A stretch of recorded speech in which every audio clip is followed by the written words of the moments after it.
Okay, these are asking us what is the sum or difference. Now, the first thing that we need to do is we need to determine, do we have the same term for both of them? And on number 5, you can see here we have an x to the 7th. X to the 7th is the term. The coefficient has how many of that term you have, but the term itself is x to the 7th. And you can see here, this is also x to the 7th. Great, those are the same terms. So we can add them together.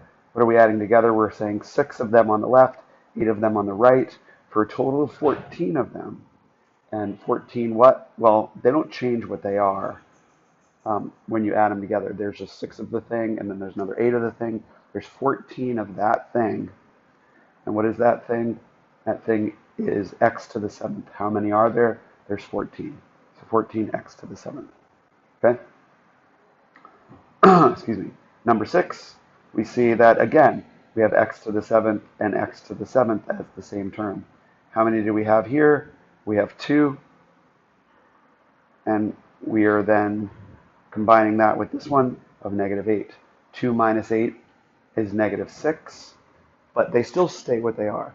They were x to the 7th terms, and they continue to be that thing. It's just like 2 bananas minus 8 bananas, negative 6 bananas. They stay what they are.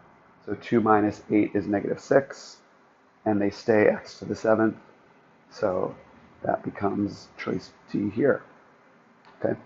And finally, we're dealing with y to the 5th terms. They're both y to the 5th terms. And so we say, how many do we got? We've got 2 here, take away 4 here. And again, whatever they are y, the terms are y to the 5th. That's what they'll stay. Okay? So we do 2 minus 4 is negative 2. And they stay what they are, y to the 5th. And that's that answer right there.